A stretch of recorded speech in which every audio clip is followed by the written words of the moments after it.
Hey guys, and welcome to another episode of Let's Max Warframe, where we're going to be breakdancing our way through the enemy lines when we take a look at the newest addition to the sparring weapons, the Hirudo. Now, the sparring weapons have been a class of melee that haven't had much love in a very long time now, so how does this stack up? Well, you can buy the blueprint for the weapon from the market for credits. Just be aware, to be building it, you're going to require the Kagaki, 3 Nitane, plus some nanospores and plastids. But once it's built, you get a weapon with a decent 55 base damage. The majority 44 comes in the form of puncture, 8.3 as impact, 2.7 as slash, puts it at the top of the sparring weapons on base damage alone. Backing that up though are some decent crit stats, 15% chance to crit, 300% critical damage multiplier, means that this is definitely blood rush body count capable. However, with just a 5% status chance, you're not going to be proccing anything regularly. With a 1.0 attack speed, when combined with either of the stances available, it makes it decently fast as well, especially if you're going to take advantage of the crits and go with Berserker to bump up that speed by 75% once you're fully procced. The crits are what is most important to the special mechanic of the weapon. So happy that we have another mechanically interesting one. Makes things so much more fun. But what is the Hirudos? Well, the infestation of the weapon has taken it over. What this means is that every time you land a critical hit, which on this thing is fairly often, you're going to proc something called Invigorating. What this does is that every time you crit, you'll get a free lifesteal. What this is it's going to be a 5% lifesteal for every stack that you've got procced, basically. And it will stack up to 5 times, which obviously increases the heal amount for each stack that you've got built up. As you can see in the footage, it's sustaining my Nidus fairly well. Even if I lose a fairly sizable portion of my health, it restores it very quickly. It's a very solid mechanic for sure. In terms of stances, I don't think there's a clear winner between the two, Brutal Tide or Grim Fury. It's all going to come down to your own personal preference.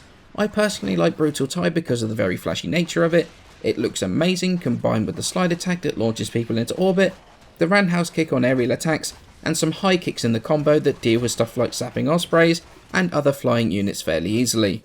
In terms of the build, it's a fairly standard crit build, however with that very low status chance we're not going to focus on that at all. I added 2 former to the weapon, both of which were Vs, as the weapon comes with none whatsoever. Then we got Prime Pressure Point, Blood Rush, Body Count for crit chance combo counter, Berserker for attack speed on crits, Organ Shatter to bring up the crit damage to a very huge 5.7 times multiplier. Then I've got 3 90% elemental mods on here for whatever elemental combo you want to pull off. That third elemental is kind of a slot that you can do whatever with. I went with elemental, but you could go with true steel for more crit chance. That helps get your blood rush stacked and your health steal activated a bit quicker. You could add another V polarity and go with primed reach, which I know sounds really weird, but it can help you land a few more hits, since the sparring weapons have notoriously short ranges. So with that said and done, do I recommend these things? Are they worth putting former onto? And I seem to be saying this a lot recently, but I do think they are worth it, provided you don't mind the short range. Sparring weapons in Warframe are not to everybody's taste. Their short range does hurt their damage output because you have to be super close before you start doing any reasonable damage. Even then, if the enemy moves away very slightly, you can miss some of the parts of the combo because of that super short range. I don't often use those super close weapons personally, but I had a blast with the Hirudo. That blend of crazy damage, super fast attack speed, and very flashy animations meant that I just had a ton of fun with these things. The health steal not only fits the idea of the infestation becoming one with the flesh, stealing life from the enemy when you puncture them with the cartilage that the talons are made out of, it's super satisfying as well. Actually, it's also pretty good.